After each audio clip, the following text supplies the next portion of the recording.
नमस्कार दोस्तों, मेरा नाम है रघु। आप सबको स्वागत है इस पॉडकास्ट में। आज इस पॉडकास्ट में आपके लिए कुछ स्ट्रेटेजी, कुछ नया टेक्निक, कुछ आप यूपीएससी और स्टेट पीसीएस की प्रिपरेशन की जर्नी के लिए आसान बनाने के लिए कुछ सवाल जवाब, कुछ टेक्निक आपके साथ साझा करा जाएगा। आज इस वीडियो में जो हमारे स्पेशल गेस्ट हैं, दोस्तों, जब विराट कोहली का नाम लेते हैं हम, सचिन तेंदुलकर का नाम लेते हैं हम, तो सिर्फ विराट कोहली की वजह से नहीं बना है। उसके पीछे जो कोच है, हर जगह में हर कोई स्पोर्ट्स में आपने देखा होगा कि कोच बहुत ज़्यादा इंपॉर्टेंट रोल प्ले करता है। और हमारा भी यही मानना है, यूपीएससी में कोच, फैकल्टी, एक अच्छा गाइडेंस बहुत ज़्यादा ज़रूरी हो जाती है, आपकी प्रिपरेशन को बहुत अच्छा बनाती है।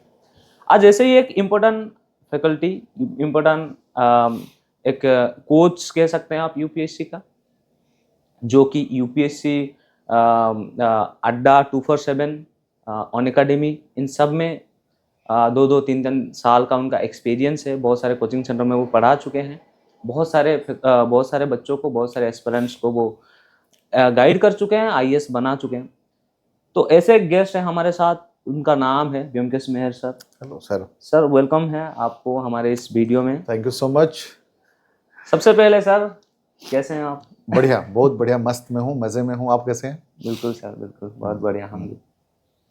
तो दोस्तों, आगे बातचीत बढ़ाते हुए डायरेक्ट हम शुरू करते हैं। आप ये सब जितने भी क्वेश्चन आज रहेगी, जितने भी सार से हम जानने की कोशिश करेंगे, वो सब कहीं ना कहीं आप लोगों की ही क्वेश्चन होगी। आप लोगों के दिमाग में जो चल रहा है वही क्वेश्चन को उठा के ही मैं पूछने की कोशिश करूंगा सर से। सर, आप और हम भी यही उम्मीद करते हैं सर कि एकदम टू द पॉइंट बच्चों को एक ना गाइडेंस मिले पूरा। बिल्कुल। यूपीएससी की दुनिया में इतना डिस्ट्रक्शन भरा हुआ है सर। हाँ, बिल्कुल।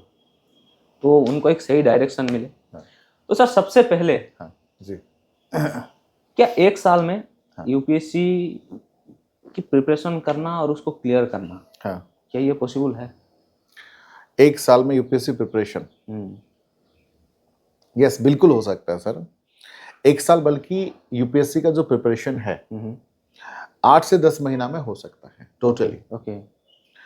बट हमेशा एक यूपीएससी के बारे में एक अफवाह है, मैं कहूँगा, कहावत है कि you have to study everything under the sun. इस संसार में जितना है उतना सारे पढ़ना है, ऐसा कुछ नहीं है। यूपीएससी में एक सिस्टमेटिक सिलेबस है, एक सिस्टमेटिक पैटर्न है, एक सिस्टमेटिक कुछ लिमिटेड बुक्स हैं। ठीक है, तो सिलेबस के हिसाब से अगर हम बुक को सही तरीके से पढ़ें और सही गाइडेंस में पढ़ें कि आंसर राइटिंग कैसा होना चाहिए, रिवीजन किस हिसाब से करें, टेस्ट सीरीज कहाँ से दें, बुक कहाँ से पढ़ें, ये आपको आइडियाज है, तो 8 से 10 महीना में भी किया जा सकता है यूपीएससी प्रिपरेशन। एक साल में, मतलब first attempt should be best attempt should be हो। उस अप्रोच में अगर देंगे तो पहला अटेम्प्ट में भी क्लियर हो सकता है। ओके, मतलब वो है कि पहला अटेम्प्ट को एकदम लास्ट अटेम्प्ट मान के बच्चा उतना सीरियसली अगर प्रिपरेशन, उतना सीरियसली, हर चीज का नॉलेज होना बहुत जरूरी है। खाली रैंडमली ऐसे पढ़ दोगे तो नहीं होगा। मैं लिख के देता हूँ, नहीं होगा। रैंडमली भी कुछ, कभी भी कुछ भी, कोई भी किताब उठा लोगे, किसी का भी मतलब गाइडेंस ले लोगे तो नहीं हो पाएगा, मुश्किल है। सिस्टमेटिक अप्रोच के साथ होगा। ओके, तो ये सिस्टमेटिक अप्रोच जो आप कह रहे हैं, तो क्या है एक साल में, क्या फिर कैसे अप्रोच एक साल में फिर कैसे करें? क्योंकि जो 3 स्टेज है यूपीएससी में, बेसिकली 3 स्टेज होती है, आप लोगों को सबको पता है। 3 स्टेज, जो प्रीलिम है, मेंस है और इंटरव्यू है, और इन सब की डिमांड अलग है। हाँ, सबकी डिमांड टोटली अलग है, एक दूसरे से अलग, टोटली अलग है। बिल्कुल बिल्कुल। तो एक साल में इसको कैसे एक बच्चा प्रिपरेशन करे, क्या क्या मतलब? देखिए, अगर रफली मैं बताऊं, जैसे कि 12 मंथ्स की मैं बात करता हूं, ठीक है, कि अब जैसे मान के चलिए कि 2026 में किसी बच्चा को यूपीएससी एग्जाम देना है, बिल्कुल, ठीक है। मई से 2025 मई से लेकर 2026 मई तक कितना हो गया? 12 महीना हो गया। बिल्कुल, तो उस हिसाब से मैं थोड़ा सा आइडिया दे देता हूं, ताकि बच्चे जो देख रहे हैं, पॉडकास्ट देख रहे हैं, उनके लिए फायदा हो, किस तरह से हम चीजों को डिवाइड कर सकते हैं। बिल्कुल। यहाँ पर मैं कई बार बच्चों को बोलता हूँ इस चीज को, कि जो इंटरव्यू होता है तो उसके लिए अलग से प्रिपरेशन आप तभी करना जब आपका मेंस क्लियर होता है। ओके। बच्चे क्या करते हैं कि जब से तैयारी स्टार्ट करते हैं, इंटरव्यू के बारे में पहले सोचते हैं, जबकि उसकी जरूरत नहीं है। क्योंकि थ्रू आउट द जर्नी, जब आपका प्रीलिम्स और मेंस तैयार करते हो, पढ़ते हो, इतना सारा देश दुनिया का इतना सारा history, polity, geography, economics, current affairs, इतना नॉलेज होता है, दैट इज ऑल्सो एक तरफ से आपका इंटरव्यू प्रिपरेशन हो रहा है। बिल्कुल बिल्कुल, नॉलेज गेन जो हो रहा बिल्कुल बिल्कुल। तो इंटरव्यू प्रिपरेशन मेंस के बाद करना, उसको छोड़ दीजिए। है। बाकी बचा आपके पास 12 महीना जो है प्रीलिम्स और Prelim मेंस, यही मेन mains, है, बिल्कुल। और मेन ही मेन है। ओके। मेंस का एग्जाम जो है मेंस है। तो ऐसे डिवाइड कर सकते हैं कि 12 महीना को 7 महीना completely focus on the mains. तो पहला उल्टा प्रिपरेशन करना है, जैसे कि प्रीलिम्स का पहले नहीं करना, पहले मेंस का प्रिपरेशन करना है, पहले ऑप्शनल का करना है। ओके। तो 7 महीने, जैसे कि मान के चलिए कि मई महीने से दिसंबर तक जो 7 महीना हुआ, उसमें मेंस का पहले प्रिपरेशन करना है, जिसमें आपका मेंस का जो 4 पेपर है, paper 1, paper 2, paper 3 and paper 4, उसके साथ ऐसे पेपर एक है, उसके साथ एक एथिक्स, उसके साथ जो है हमारा ऑप्शनल पेपर जो है, कोई भी ऑप्शनल आप रखते हो, वो कम से कम 80% खत्म हो जाना चाहिए दिसंबर से पहले। आई एम नॉट सेइंग कि 100%, कम से कम 70 to 80% जो है ऑप्शनल पेपर या जीएस पेपर के खत्म हो जाना चाहिए। क्लियर है? देन जैसे ही आपका दिसंबर खत्म, 31 दिसंबर, 1 जनवरी से लेकर मई के महीने तक जब प्रीलिम्स एग्जाम होता है, प्रीलिम्स स्पेसिफिक पढ़िए, क्योंकि प्रीलिम्स को भी बहुत लोग लाइटली लेते हैं, लेकिन जो लोग फर्स्ट अटेम्प्ट दे रहे हैं या फिर जिनका प्रीलिम्स 2-3 बार अटेम्प्ट देने के बाद भी नहीं हुआ है, तो उनको तो 5 महीना देना ही चाहिए, उससे तो कम में कंप्रोमाइज ही नहीं करना है प्रीलिम्स के लिए, क्योंकि प्रीलिम्स नहीं होगा तो आपका मेंस भी नहीं होगा। तो वो फर्स्ट स्टेज है। तो उसके लिए जैसे कि सीसेट भी है, मैथ्स, रीजनिंग, इंग्लिश के लिए, ऊपर से इतने सारे टॉपिक हैं प्रीलिम्स के, टेस्ट सीरीज देना है, कवर करना है, टॉपिक वाइज टेस्ट सीरीज देना है, फुल टेस्ट सीरीज देना है, सिलेबस के हिसाब से टेस्ट सीरीज, तो 5 महीना लग जाएंगे। ओके। तो इस हिसाब से आप किया जा सकता है। तो सर जैसे कि आप बता रहे थे मेंस की प्रिपरेशन में कि एक बच्चा दिसंबर तक खत्म कर देना चाहिए। हाँ, तो खत्म का मतलब इसमें और थोड़ा हमको डिटेल में बताइए बच्चों को क्लियरली कि उसमें क्या सिर्फ रीडिंग खत्म करना है या कि एकदम नोट्स सब कुछ तैयार होना चाहिए? नहीं, नहीं, रीडिंग के साथ साथ नोट्स तैयार होना चाहिए। देखो, ऐसे पढ़ाई ऐसा होना चाहिए। देखिए, बहुत सारे सिलेबस जो है प्रीलिम्स और मेंस का ऑलमोस्ट 90% सिमिलर है। कुछ चीजें जो है अलग हैं प्रीलिम्स में, या कुछ चीजें अलग है मेंस में। For example, if I talking about the history, अब ancient history, medieval history, modern history, art and culture, ये पोर्शन प्रीलिम्स में भी है, ये पोर्शन आपके मेंस में भी है। But if I talk about the world history portion, that is only in the mains. ऐसे की बात करें, only in the mains. Optional की बात करें, ओनली इन द मेंस, जो प्रीलिम्स में नहीं है। तो ऐसा टॉपिक जो प्रीलिम्स में भी आता हो और जो मेंस में भी आता हो, जैसे कि हिस्ट्री है, पॉलिटी है, ज्योग्राफी है, इकोनॉमिक्स है, एनवायरमेंट है, करंट अफेयर्स है, तो उसको नोट बनाते चलिए साथ ही साथ। अगर सपोज कि हम फंडामेंटल राइट पढ़ रहे हैं, या फिर हम सुप्रीम कोर्ट का टॉपिक पढ़ रहे हैं, या फिर हम डीपीएसपी पढ़ रहे हैं, या फिर हम कोई भी टॉपिक, इंडस वैली सिविलाइजेशन हो, या फिर मुगल एम्पायर हो, या फिर नेशनल मूवमेंट हो, तो फंडामेंटल राइट जब टॉपिक पढ़े, उसके साथ साथ जो है हमें नोट भी बना लेना चाहिए। उसके साथ साथ उसी टॉपिक का प्रीलिम्स बेस्ड में हमें टेस्ट सीरीज भी थोड़ा सा देना चाहिए, और मेंस का कम से कम 1-2 क्वेश्चन भी लिखना चाहिए। तब जाके वो टॉपिक कंप्लीट होता है। तो ऐसे हर एक टॉपिक को करना पड़ेगा। तो रेगुलरली मेंस की प्रिपरेशन के दौरान नोट्स भी और आंसर राइटिंग, नोट्स और दिसंबर तक खत्म बिल्कुल हो जाना चाहिए। दिसंबर तक खत्म हो जाना। उसके बाद आता है देखो, खत्म करना प्रैक्टिकली पॉसिबल नहीं होता सच बताऊं तो, लेकिन 70-80% आपका हो जाना चाहिए। ये मैं कहूंगा। हो जाता है 100%, बहुत अच्छा है, लेकिन 70-80% तो हो जाना चाहिए। बहुत बढ़िया। तो सर उसके बाद आता है प्रीलिम। जैसे कि आप जिक्र कर रहे थे कि प्रीलिम को 5 महीना, उसके बाद फिर प्रीलिम को देना चाहिए। प्रीलिम के प्रिपरेशन जब आता है बच्चों के दिमाग में, तो सर कुछ चीजें आती हैं, जैसे कि प्रीलिम की जो क्वेश्चन है बहुत डायनेमिक होती है, बहुत एरिया से क्वेश्चन होती है। तो जो कुछ सब्जेक्ट है, कौन कौन से सब्जेक्ट में बच्चों को फोकस करना चाहिए? जो 5 महीना है, 5 महीने, एक तो 5 महीने में प्रीलिम की प्रिपरेशन बहुत ज्यादा वास्ट भी है, मतलब सिलेबस भी उसका थोड़ा सा डिफाइंड नहीं है मेंस की जैसा। बिल्कुल। तो इसके बारे में थोड़ा बताइए कि प्रीलिम की प्रिपरेशन को कैसे करा जाए। उसके बाद फिर हम जाते हैं टेस्ट सीरीज, पीवाईक्यू, इसमें जाते हैं। पहले थोड़ा सा बच्चों को बता दीजिए कि कौन कौन सी सब्जेक्ट में फोकस करें और कैसे वो प्रिपरेशन करें थोड़ा सा प्रीलिम्स के लिए। थोड़ा सा प्रीलिम बाद मेंस शुरू हो ही गया है, तो प्रीलिम में भी थोड़ा सा बता दीजिए। और 5 महीना अभी है, बहुत सारे बच्चे अभी देंगे एग्जाम। तो मैं ऐसा करता हूँ कि प्रीलिम्स और मेंस लेके स्टार्टिंग से कौन सा किताब पढ़ना है मैं बता दूं। दोनों में काम आ जाएगा। प्रीलिम्स और मेंस दोनों में काम आ जाएगा। तो देखिए अगर टॉपिक वाइज में बात करूं, ठीक है, देखो और एक चीज, उससे पहले एक चीज बता देता हूँ जो बच्चों के मन में रहता है। कभी कोई फैकल्टी या कभी कोई कहीं एक्सपर्ट कुछ बोल देते हैं तो उनके मन में रह जाता है वो चीजें, उससे भागो। अपने जो दोस्त हैं या अपना जो सीनियर है या सुपर सीनियर है, जिन जो अभी भी तैयारी कर रहे हैं, जिनका नहीं हुआ है, ऐसे लोगों से सजेशन लो जो ऑलरेडी इस फील्ड में कोई फैकल्टी है जो 8-10 साल से काम कर रहा है। ओके, उनसे सजेशन लीजिए, क्योंकि उन्होंने लाखों बच्चों को देखा है, सक्सेस देखा है, एक्सपीरियंस देखा है, सुना है, रिसर्च किया, वो खुद पढ़ के पढ़ा रहे हैं, पहला चीज है। दूसरा चीज है जो इस फील्ड में ऑलरेडी सिलेक्टेड है, आपके सीनियर हो या ऑलरेडी सिलेक्टेड है, उनसे, ये 2 लोगों से पूछो, बाकी से नहीं पूछना है। बाकी अपने दोस्तों से या जो जिसने कोचिंग ले लिया है या आपसे 2 साल 3 साल सीनियर, ऐसे लोगों से तो बिल्कुल मत पूछो। वो खुद कंफ्यूज है, एक तो दलदल में है, वो आपको डबल कंफ्यूज कर देंगे। ठीक है, उसने आपको घबरा देंगे, अरे ये नहीं पढ़ा तो सिविल सर्विस, उनको भी नहीं पता चीजें। ठीक है, तो मैं जैसे कि फॉर एग्जांपल छोटा सा एग्जांपल देना चाहूंगा यहाँ पे, then I will come to the syllabus exactly, books पे आऊंगा। हाँ, जैसे कि इंडियन पॉलिटी की हम बात करते हैं, मार्केट में बहुत अच्छी अच्छी किताब इंडियन पॉलिटी के लिए है। उसमें से एम लक्ष्मीकांत भी है, उसमें से डीडी बसु भी है, उसमें से सुभाष कश्यप भी है, उसमें से कॉन्स्टिट्यूशन भी है, उसमें से एनसीईआरटी किताब भी है 11th-12th की, उसमें से हर एक कोचिंग, बाजीराम, दृष्टि, विजन, IAS, अनअकैडमी, अड्डा, स्टडी IQ, हर एक का अपना एग्जाम कैंपस, हर एक का अपना अपना कोचिंग सेंटर है, कम से कम 40-50 तो मेरे हिसाब से होगा, और उनका नोट्स भी है। ठीक है, तो यहां पर क्या प्रैक्टिकली पॉसिबल है कि पॉलिटी के लिए मैं इतने सारे किताब पढूं, इतने लोगों का रेफरेंस पढूं? बिल्कुल पॉसिबल ही नहीं है। जबकि मैं अभी बात कर रहा हूं कि हमारे पास मान लीजिए कि 1 साल भी तैयारी करते हैं, 1 साल में 12 महीना है, टॉपिक कितना है? हिस्ट्री है, पॉलिटी है, ज्योग्राफी है, इकोनॉमिक्स है, फिजिक्स है, केमिस्ट्री है, बायोलॉजी है, सीसेट में रीजनिंग है, मैथ्स है, इंग्लिश में, ऐसे करके कम से कम 18 टॉपिक है। चलिए 1 महीने में एक टॉपिक भी आप कवर करते हो, जैसे कि हिस्ट्री को आपको 30 दिन लगा, वो भी 1 महीना में हिस्ट्री खत्म नहीं होगा।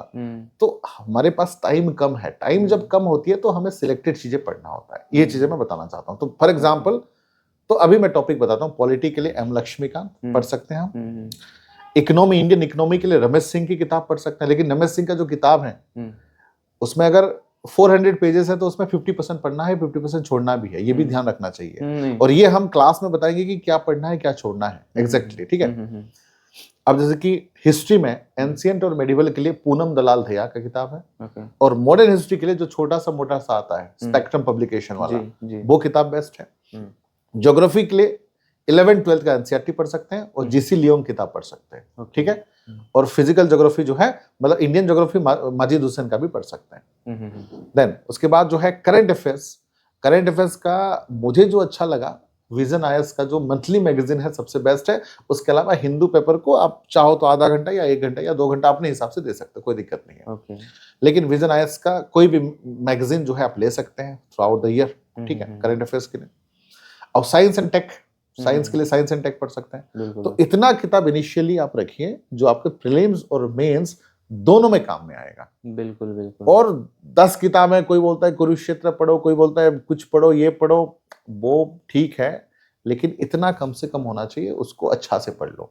और यूपीएससी में एक चीज होती है सर कि it's important to study 1 book 10 time rather than study 10 book single time. 10 किताब को एक बार पढ़ोगे तो कुछ समझ में नहीं आएगा, एक किताब को 10 बार पढ़ोगे तो आपको ज्यादा समझ में आएगा। तो यूपीएससी में यही अप्रोच काम करता है। बच्चों को लगता है कि ज्यादा पढ़ेंगे, ज्यादा किताब तो हो जाएगा, नहीं, कम किताब पढ़ोगे, उसको ज्यादा बार पढ़ोगे तो होगा। बिल्कुल समझ रहे मेरी बात? बिल्कुल सही बात है, वो वाला सिस्टम है। तो वही है कि दोस्तों, जब सर बता रहे थे टॉपिक्स वगैरह ना, हमारे एग्जाम कैंपस टीम की तरफ से बहुत अच्छे से आप लोगों के लिए तैयार करा गया है। और नंबर, आपका टेलीग्राम चैनल का नंबर और लिंक भी दे दिया जाएगा डिस्क्रिप्शन में, आप वहाँ पे जाइए। आपको एकदम सारे टॉपिक, जो भी इंपॉर्टेंट टॉपिक है आपको प्रिपेयर करना चाहिए, मस्ट डू टॉपिक्स, बिल्कुल, वो सब आपको दे दिया जाएगा, वो PDF के फॉर्म में वो है। बिल्कुल एग्जैक्टली वही चीजें हैं जो हमारे टीम ने और हमने मिलके कौन सा सब्जेक्ट में क्या पढ़ना है, जैसे कि एंशिएंट हिस्ट्री में क्या पढ़ना है। अब फॉर एग्जांपल एंशिएंट हिस्ट्री में बहुत सारे टॉपिक हैं, लेकिन उसमें 6 टॉपिक मैंने, जैसे कि इंडस वैली सिविलाइजेशन है, वैदिक पीरियड है, बुद्धिज्म है, जैनिज्म है, मौर्य पीरियड और गुप्ता, बाकी भी और टॉपिक हैं, लेकिन उस पर ज्यादा फोकस करना। तो मैं वहां पर टीम के साथ मिलकर मैंने खुद जो है वो नोट्स बनाए हैं आप लोगों के लिए, जो हर एक टॉपिक में, not only in history, history, polity, geography, economics, current affairs में है कंटेंट बेहतर से बेहतर कि क्या पढ़ें और क्या छोड़ें। सर ये चीजें हमने एनसीईआरटी में भी किया है, जी जी जी, ये चीजें हमने नॉर्मल बुक्स पे भी किया है, ताकि बच्चों को सिलेबस के हिसाब से पढ़ना पड़े। क्योंकि बहुत सारे मार्केट में हैं अंगो पंगो जो कि कुछ भी पढ़ाते हैं सर, जो कोर्स में आता भी नहीं है। बिल्कुल बिल्कुल, अननेसेसरी मतलब ये शो करना चाहते हैं हम कितने इंटेलेक्चुअल हैं, ये हैं। अरे भाई इंटेलेक्चुअल के चक्कर में बच्चों का करियर क्यों खराब करते हो अननेसेसरी चीजें पढ़ा के। मैं नाम लेना नहीं चाहूंगा, बड़े बड़े इंस्टीट्यूट में बड़े बड़े पोजीशन पे है कुछ फैकल्टी, कुछ भी पढ़ाते हैं, मतलब जो जिसका कोई रेलिवेंट ही नहीं है। बिल्कुल तो वो चीजें से दूर रहे बच्चों को, मतलब guide right thing to the student. बिल्कुल 2000 टॉपिक दे देते हैं और बोलते हैं आप सोचो ना इकोनॉमिक्स के लिए इतना मोटी सी किताब पढ़ोगे यार, बिल्कुल 500-600 पेज का, जिसका कोई रेलिवेंसी ही नहीं है इतना पढ़ने की। तो कहने का मतलब है देयर शुड बी लिमिटेड। वही फैकल्टी बेस्ट है जो आपको इतना पढ़ा के, इतना अगर क्वेश्चन भी नहीं आ पा रहा है, मतलब इतना पढ़ा के आपको जो चीजें दे रहा है, तो वही फैकल्टी बेटर है ना। आप अननेसेसरी मतलब पूरा अननेसेसरी चीजों, इतना टाइम नहीं है ना हर एक सब्जेक्ट। बिल्कुल सर, बिल्कुल। तो सर मेरा दूसरा सवाल ये रहेगा, बच्चों की ये सवाल है, बहुत ज्यादा दिमाग में कंफ्यूजन रहता है कि PYQ भी बहुत इंपॉर्टेंट है, ये बोला जाता है। टेस्ट सीरीज इतना भरा पड़ा है, टेस्ट सीरीज देना है, ये बोलते हैं हर कोई, टॉपर भी बोलते हैं, हर कोई फैकल्टी बोलता है। तो एकदम क्लियरली बताइए टेस्ट सीरीज कब देना चाहिए और मिनिमम कितना देना चाहिए, और PYQ कब सॉल्व करना चाहिए और कैसे सॉल्व करना चाहिए, इसको एकदम क्लियर कर दीजिए। उससे पहले भी एक चीज और ऐड करूंगा, syllabus. Okay, syllabus, previous year question और test series is must. Okay, देखो बच्चों में वही चीजें जो बात कर रहा था कि सिलेबस हमेशा जो है, जहां पर स्टडी टेबल है जो बच्चा पढ़ रहा है उसके सामने हमेशा होना चाहिए, प्रीलिम्स का भी मेंस का भी उसके दिमाग में हमेशा होना चाहिए सिलेबस क्या है एग्जैक्टली, क्या मुझे पढ़ना है, क्या छोड़ना है, दैट इज वेरी इंपॉर्टेंट। यहाँ पर देखो प्रैक्टिकली सर बता रहा हूँ, हमें सिविल सर्विस क्लियर करने के लिए हम लोग आए हैं यहाँ पर पढ़ाई कर रहे हैं। देखो ज्ञान एक ऐसा चीज है ना, वो मरते दम तक आपका रहेगा, वो ज्ञान की हम बात नहीं कर रहे हैं। हमें यहाँ पर practically we are very practical, we have to clear the civil service. At the end of the day सब लोग आपको पूछेंगे you are in the list और आउट ऑफ द लिस्ट। तो हमें इन द लिस्ट होने की बात करेंगे तो प्रैक्टिकली बात करेंगे, प्रैक्टिकली पढ़ेंगे, सिलेबस में जो है वही पढ़ेंगे। बकवास शेर और शायरी उल्टा सीधा करके कुछ फायदा होने वाला नहीं है, मोटिवेशन अननेसेसरी होने कुछ फायदा होने वाला नहीं है। तो हमेशा, मैं अपने वीडियो देखा होगा, हमेशा हमारी टीम जो है या मेरी जो कंटेंट है हमेशा टू द पॉइंट रहता है, जो प्रीलिम्स और मेंस में आए। बिल्कुल देखो मैं हमेशा बच्चों को एक चीज बताता हूँ अपने पढ़ाई के बारे में, whatever the topic I teach in the classes I will instantly memorise in the classes, class में ही याद रहेगा। और सेकंड थिंग मैं हमेशा बोलता हूँ कि वो कंटेंट प्रीलिम्स और मेंस के लिए 100% सफिशिएंट है, आपको एक्स्ट्रा एक वर्ड भी कहीं से पढ़ने की जरूरत नहीं है। और हमारे जो सिलेबस जो अभी बना है सर एग्जाम कैंपस टीम में, वो एक बार किसी ने सब्सक्रिप्शन ले लिया, उसको पढ़ लिया, तो कोई किताब जो मैं अभी लिस्ट बता रहा था ना, उस किताब को भी टच करने की भी जरूरत नहीं है। क्योंकि उस किताब को मिला के, एनसीईआरटी किताब को मिला के, या फिर जितने भी मेन जो टॉप कंटेंट है उसको मिला के हमारी टीम और मैं खुद बैठ के जो है कंटेंट तैयार किए हैं। तो that is totally sufficient for UPSC prelims as well as main. कुछ फैकल्टी क्या करते हैं, प्रीलिम्स का अलग पढ़ाएंगे, मेंस का अलग पढ़ाएंगे, दो बार पैसा लेने के चक्कर में होता है। हम वो नहीं करते यार, we give justice to the student. ऐसा नहीं है सर कि नॉन कोऑपरेशन मूवमेंट प्रीलिम में नहीं है और मेंस में है। बहुत सारे टॉपिक सबको पता है, 90% टॉपिक दोनों का सिमिलर है, 10% टॉपिक अलग है। तो जब सिमिलर है तो प्रीलिम में भी आ सकता है, मेंस में भी आ सकता है। आप कैसे डिसइंटीग्रेट कर सकते हो बिल्कुल जब दोनों में आ रहा है, ठीक है। तो साथ में पढ़ाना चाहिए। हाँ, तो मैं बात कर रहा था कि सिलेबस इज मस्ट। उसके बाद प्रीवियस ईयर क्वेश्चन भी इतना ज्यादा इंपॉर्टेंट है। क्यों? क्योंकि केवल कंसेप्ट क्लियर होना, केवल टॉपिक पे मास्टरी होना सफिशिएंट नहीं है। आपको एंड ऑफ द डे जो क्वेश्चन आ रहा है आप कर पा रहे हो कि नहीं कर पा रहे हो। क्योंकि आपको जितना भी नॉलेज हो, आप क्वेश्चन नहीं कर पा रहे हो तो you are at the end of the day you are not part of the selection. बिल्कुल। तो लोग पूछेंगे, लोग ये नहीं पूछेंगे बेटा कितना ज्ञान है, लोग फाइनली ये तुम्हें पूछेंगे कि बेटा यूपीएससी में क्या रिजल्ट आया, बिल्कुल सिलेक्शन हुआ कि नहीं। समझ रहे हो चीजें? बिल्कुल सर। तो आपको एग्जाम ओरिएंटेड चीजें पढ़ना और एग्जाम को समझना है, एग्जाम को जानना है, तो आपको प्रीवियस ईयर क्वेश्चन को पढ़ना ही पड़ेगा, चाहे वो प्रीलिम्स का हो चाहे मेंस का हो। क्योंकि जब मैं इंडस वैली सिविलाइजेशन, जब बुद्धिज्म और जैनिज्म या जो मौर्य गुप्त जब पढ़ रहा हूं, तो मुझे पता होना चाहिए कि किस प्रकार से क्वेश्चन 10 साल से क्वेश्चन पुटअप हो रहा है उसी टॉपिक में से, प्रीलिम्स में और मेंस में। तब जाके मैं रिलेट कर पाऊंगा ना सर। अब जैसे कि खाली इंडस वैली सिविलाइजेशन में क्वेश्चन नहीं आता है, बिल्कुल, कभी कभी इंडस वैली सिविलाइजेशन को प्री हिस्टोरिक, पेलियोलिथिक, मेसोलिथिक से रिलेवेंट करके क्वेश्चन आता है, कभी कभी वैदिक पीरियड, पोस्ट वैदिक पीरियड से भी कनेक्ट करके क्वेश्चन आता है। बिल्कुल सर। अब जैसे कि संविधान का जो गठन होता है, कभी कभी हिस्ट्री बेस्ड भी आएंगे, पॉलिटी बेस्ड भी आएंगे क्वेश्चन। अब आरबीआई से क्वेश्चन आएंगे, अब जैसे कि आरबीआई से क्वेश्चन आएंगे तो वो प्रेजेंट ट्रेंड भी आ सकता है, वो करंट ट्रेंड भी आ सकता है, और वो ट्रेडिशनल क्वेश्चन भी आ सकता है। तो हमें पढ़ते वक्त भी एक तरफ से इंटरलिंक्ड होना भी बहुत जरूरी है। बिल्कुल बिल्कुल। और बच्चे खाली कभी कभी क्या करते हैं, खाली करंट के चक्कर में रहते हैं।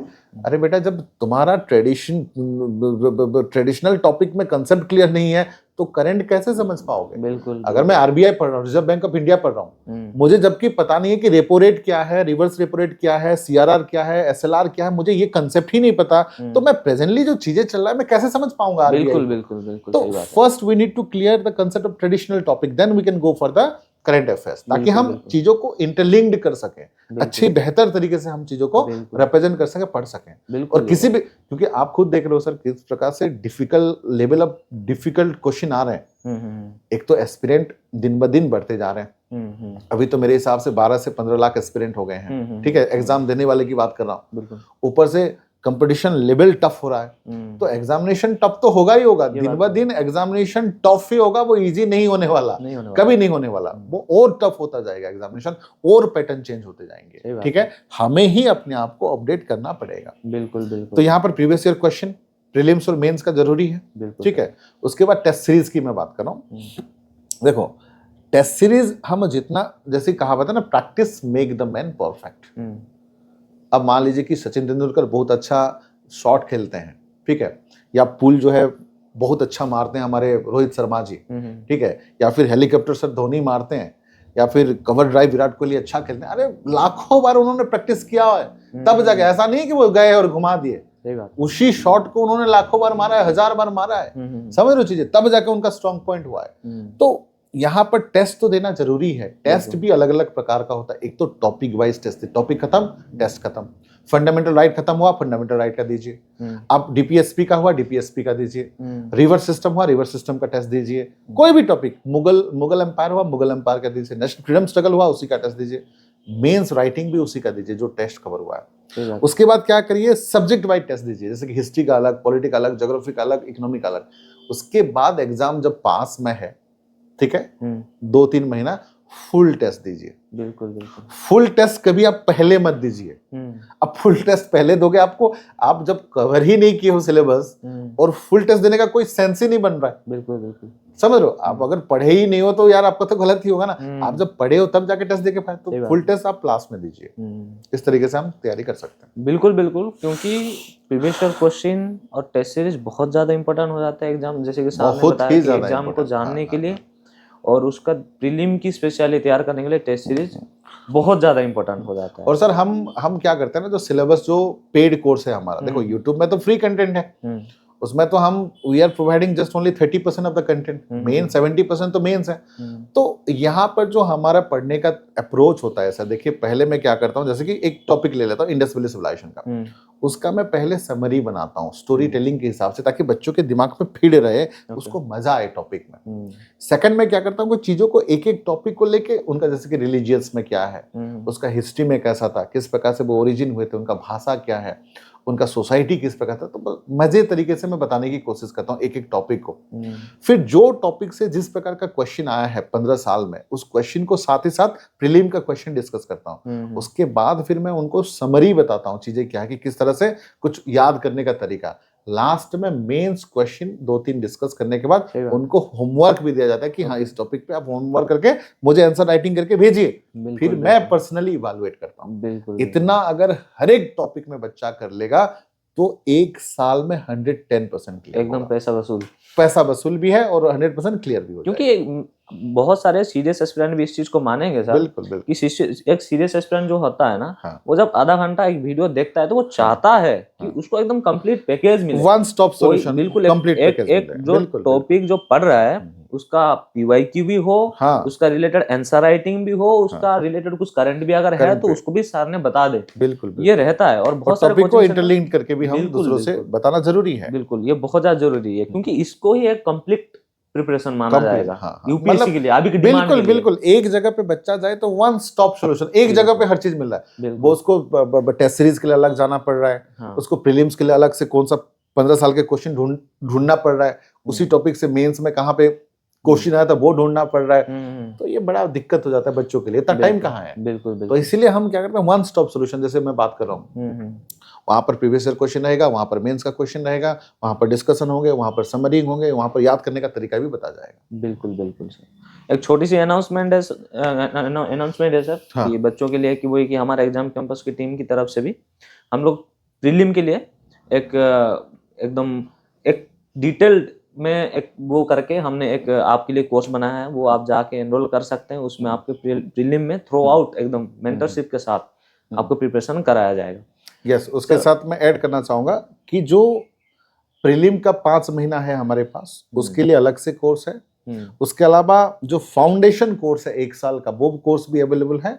और नीचे जो कांटेक्ट नंबर भी है, और जो हम लोग का ऐप का डिस्क्रिप्शन है, एग्जाम कैंपस, आप प्ले स्टोर में जा सकते हो, एग्जाम कैंपस EXAMCAMPUS, उसको जाके प्ले स्टोर में डाउनलोड कर सकते हो। और वहां पे बहुत सारे फ्री कंटेंट है, आप पहले फ्री कंटेंट देख लो डाउनलोड करके। आपको मजा आया, आपको पसंद आया तो आप ज्वाइन करिए, पसंद नहीं आया तो मत ज्वाइन करिए प्लीज। मैं ये दावा करता हूं कि आपको पसंद नहीं आया तो मत ज्वाइन करना। और मैं उसके साथ ये भी गारंटी देता हूं कि आप किसी 10 फैकल्टी का देख लीजिए कोई भी टॉपिक, और मेरा टॉपिक देखिए, कोई भी टॉपिक देखिए, हिस्ट्री में, पॉलिटी में, ज्योग्राफी, इकोनॉमिक्स में, पसंद आए तो ज्वाइन करें। और हमने सर फीस भी बहुत कम किया है। अब जो फीस वो लोग ले रहे हैं 2.5 लाख 2-2 लाख ले रहे हैं, उसी को हमने 20-20 हजार में रखा हुआ है। अभी हालांकि डिस्काउंट चल रहा है, वो भी कम है, 10 हजार में मिल रहा है। तो ऐसा अपॉर्चुनिटीज भी बहुत ही रेयर मिलता है, बहुत ही कम मिलता है।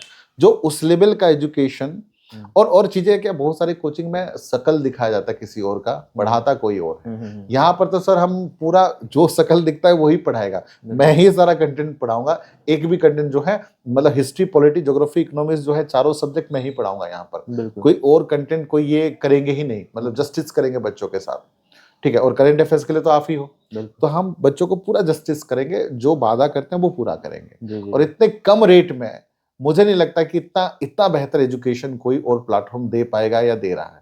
मैं मतलब दे भी रहे हैं उससे कम में, लेकिन उसमें क्वालिटी में कॉम्प्रोमाइज हो रहा है, फैकल्टी में कॉम्प्रोमाइज हो रहा है, तो वो हम नहीं कर रहे। हम सब ने आपकी वीडियो देखे हैं, मिलियन में व्यूज है, बहुत सारे प्यार भी मिलते हैं आपको यूट्यूब में, पढ़ाते तो बहुत अच्छे हैं आप आज। लेकिन मैं बच्चों को बता देता हूँ, लास्ट में सर को ना और कुछ पढ़ाई से कुछ एक्स्ट्रा चीजें जो कि आज मैंने तैयार करके लाया हूँ, सर से पूछेंगे और उनकी रिएक्शन भी हम जानेंगे लास्ट में। वो चीज मैं करूंगा, थोड़ा सा आपको बहुत अच्छा भी लगेगा इस चीज को। तो सर अब नेक्स्ट चलते हैं कि प्रीलिम का हो गया, मेंस के लिए कुछ जो एक्स्ट्रा चीजें जो चाहिए, जैसे कि आंसर राइटिंग वगैरह, ठीक है। तो इसको कैसे एकदम बेस्ट करा जाए, आंसर राइटिंग और ऑप्शनल भी जोड़ दीजिए वहां पे। देखिए हम क्या करेंगे, एक अलग से, ये लंबा लग जाएगा थोड़ा सा, अच्छा अलग से पॉडकास्ट का आंसर राइटिंग सर, ठीक है, आंसर राइटिंग का अलग से पॉडकास्ट ले आएंगे। ओके। उसके बाद जो ऑप्शनल, इतने सारे ऑप्शनल है कि ऑप्शनल किस प्रेफरेंस में चूज करना चाहिए, ओके, ठीक है, उसका अलग से हम ले आएंगे, ताकि बच्चों को मैं चाह रहा हूँ कि जेन्युइन चीजें मिले। ओके, ठीक है, जेन्युइन चीजें मिले, क्योंकि ये ब्रॉडर टॉपिक है, उसको थोड़ा सा और डिटेल में बताना पड़ेगा। बिल्कुल बिल्कुल दोस्तों, जैसे कि सर बता रहे थे कि मेंस की प्रिपरेशन की मेन पार्ट है।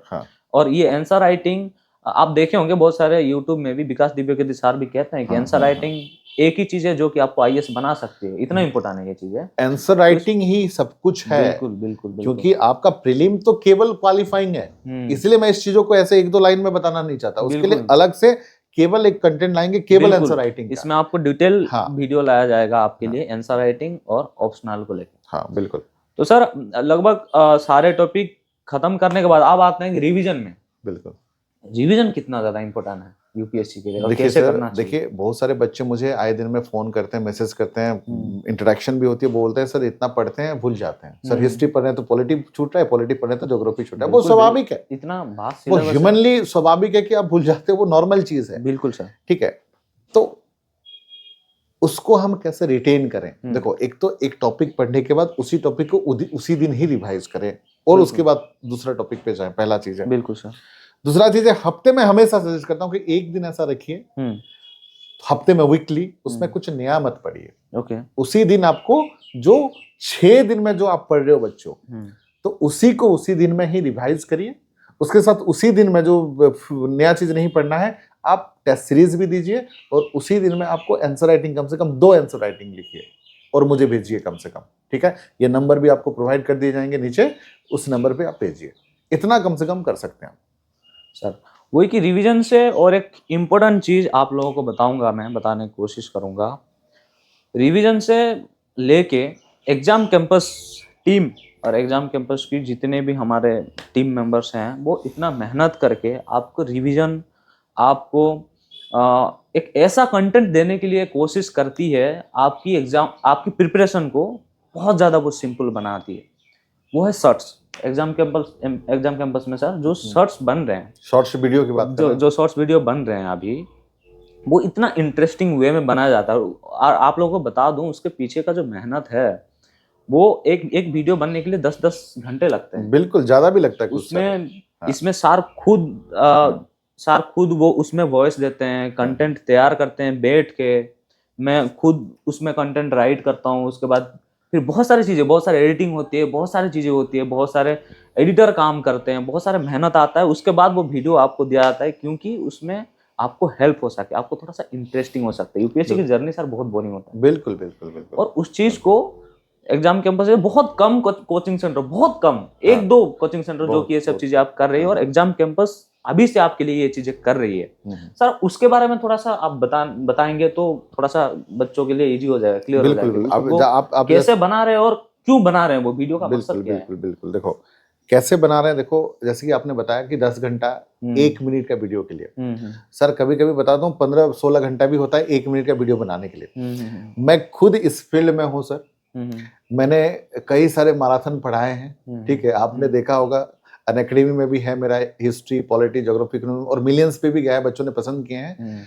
वो मैराथन पढ़ाने के लिए मुझे इतना मेहनत नहीं करना पड़ता था, जबकि उसमें कंटेंट बहुत ज्यादा है और बहुत चीजें बोलना होता है, ठीक है। लेकिन 1 मिनट के अंदर जो ये शॉर्ट्स बन रहे हैं ना सर, आप बिलीव नहीं करोगे कि 1-1 मिनट का कंटेंट के लिए हमारा टीम 10 घंटा से ज्यादा मेहनत कर रही है। देखिए, एक तो कंटेंट देखो, पहले समझो चीजों को, उसको सिंपल से सिंपल तरीके से बनाओ, उसको फिर उसके मतलब बहुत सारे रिसर्च करो कि करेक्ट है कि नहीं। बहुत सारे रिसर्च करना पड़ता है, ऐसा नहीं कि कोई भी कंटेंट उठा के ले लिया, ठीक है। और उसको एग्जाम ओरिएंटेड करो और उसको इतना सिंपल तरीके से एक्सप्लेन करो या वॉइस दो, ताकि बच्चों को जो एनिमेटेड करे या जो एडिटिंग भी आप देख रहे हो, वीडियो एडिटिंग जो हमारी टीम है, कंटेंट की टीम है या वीडियो एडिटिंग टीम है, कितना शानदार बेहतरीन, मतलब thanks to them all the teams member of content and all the teams member of video editing, कितना शानदार कंटेंट भी बना रहे हैं। बिल्कुल, बहुत मतलब मुझे लगता है इंडिया में आज के डेट में one of the top most content हमारा जा रहा है, वन ऑफ द आज के डेट में जो जा रहा है, क्योंकि उतना उस लेवल का कंटेंट शायद ही कोई प्रोवाइड कर रहा है। मैंने तो नहीं देखा है। बिल्कुल, क्योंकि हर सेगमेंट में ना हम लोग कोशिश क्या कर रहे हैं सर, कि हर छोटे से छोटे माइन्यूट चीजों को काम कर रहे हैं। एक सेकंड, 10-10 सेकंड, 5-5 सेकंड की बात हो रही है कि सर ये गलत कर रहे हो, सर ये करिए, सर वो करिए। मतलब कोई वीडियो अगर सेटिस्फाइड नहीं होता तो दोबारा 3 बार 4 बार भी हो रहा है चीजें। तो ऐसे में ये क्यों कर रहे हैं, ये बच्चों के लिए कर रहे हैं, ताकि हम डिफिकल्ट चीजों को कितना आसान बना सकते हो, सिंपल बना सकते हो, इंटरेस्टिंग बना सकते हो। जैसे कि आपने देखा होगा गंगा रिवर सिस्टम, बिल्कुल।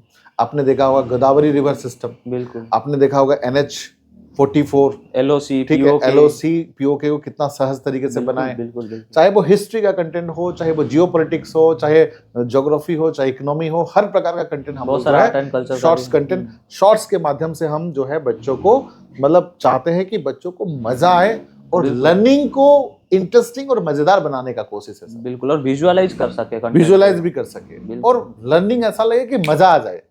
मजा मतलब समझ रहे हो ना, लर्निंग में मजा, और बच्चा को लर्निंग में मजा आ गया ना, उसको सिविल सर्विस होने में कोई नहीं रोक सकता। सही बात। तो उस चीज की हम प्रयास कर रहे हैं। बिल्कुल बिल्कुल सर। तो इसलिए इतना मेहनत चल रहा है, और मैं उसके लिए सभी पूरा टीम मेंबर, कंटेंट और एडिटर के टीम मेंबर को मैं थैंक्स देना चाहूंगा, पूरा एग्जाम कैंपस टीम को। Credit goes to them. बिल्कुल बिल्कुल, आपको भी बहुत धन्यवाद। और ऐसे हम बनाते रहेंगे आप लोगों के लिए, बच्चे भी बने रहिए और जुड़े रहिए। बिल्कुल, बच्चे भी बहुत 15-20 हजार बच्चे हर वीडियो को देखते हैं, और आप जाके देखिए, बिल्कुल देखिए, आप लोगों को बहुत हेल्प होगी। और ये बहुत जल्दी लाखों में जाएगा और बहुत जल्दी मिलियंस में भी जाएगा, मुझे पता है, क्योंकि इस तरह का कंटेंट बच्चों को चाहिए। बिल्कुल, बच्चों के लिए ही बना रहे हैं। और मैं यहाँ पर व्यूज के लिए नहीं बना रहे हैं सर। देखिए क्या होता है ना, व्यूज के लिए यूट्यूब का जो एल्गोरिथम है 10 सेकंड का 15 सेकंड का बताओ तो ज्यादा व्यूज हो जाती है। लेकिन हमें व्यू नहीं चाहिए, हमें चाहिए कि यार बड़े बड़े कंसेप्ट को, जैसे कि पीओके, एलएसी, एलओसी को एक ही मिनट के अंदर बता दिया, जीडीपी, जीएनपी, एनएनपी को एक ही मिनट के अंदर बता दिया, पूरा Ganga river system, Brahmaputra river system, Indus river system, Godavari river system को एक ही मिनट में बता दिया।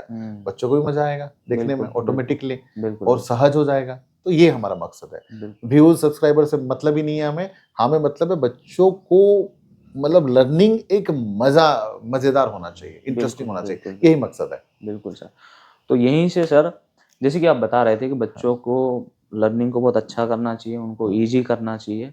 सर ये वही इंसान जान पाएगा जो यूपीएससी को और यूपीएससी का जर्नी को और ये जो कंटेंट जा रहा है यूपीएससी भी काम में आएगा, एसएससी भी, सीडीएस भी, एनडीए भी, आईबी एग्जामिनेशन भी, स्टेट पीसीएस भी, जितने सारे हैं ऐसे ही कंटेंट डाल रहे हैं कि जो मतलब one stop solution for all the examination type. बिल्कुल। तो मैं यही कह रहा था सर कि हालांकि जो प्रिपेयर नहीं करने वो उनको भी मजा आएगा देखने में। हाँ बिल्कुल। आप लोग आजकल के टाइम में सर सबको अवेयर होना चाहिए।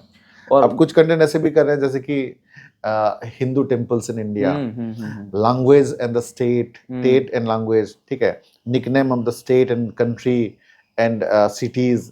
तो मजेदार फनी चीजें भी कर रहे हैं, अवेयर सिटीजन के हिसाब से ये पता होना चाहिए। हाँ बिल्कुल वो वाला सिस्टम भी कर रहे हैं। हाँ, मैं यही कह रहा था सर कि जैसे कि इतना सारा चीजें वही सोचता है एक बच्चे के लिए जो जानता है कि उस बच्चे की रिक्वायरमेंट क्या होना चाहिए और उस एग्जाम को क्लियर करने के लिए क्या उसको चाहिए, और वही ही एक सबसे बेस्ट कोच माना जाता है, सबसे बेस्ट मेंटर माना जाता है और सबसे बेस्ट आपको गाइड कर सकता है। जैसे कि श्री कृष्ण जी अर्जुन को गाइड करे थे, जैसे कि चंद्रगुप्त मौर्य के पीछे अगर चाणक्य जी नहीं होते तो शायद चंदू ही हमको चंद्रगुप्त मौर्य नहीं मिलते, इतना बड़ा राजा नहीं मिलते हम। सही बात। तो गाइड और मेंटर बहुत ज्यादा जरूरी हो जाता है। सर मैं इसके रिलेटेड आप पूछना चाहूंगा कि कितना इंपॉर्टेंट होता है एक मेंटरशिप, और आज की टाइम में, आज की डिस्ट्रैक्शन के जमाने में एक सही डायरेक्शन में खींच के लेके एक डेस्टिनेशन में पहुंचा देना, एक अच्छा फैकल्टी और एक्सपीरियंस, जैसे कि आप 15 साल से आपको एक्सपीरियंस है, आपको पता है यूपीएससी जर्नी पता है, प्रिपरेशन पता है, सब कुछ पता है, आप जैसे लोग ही कर सकता है।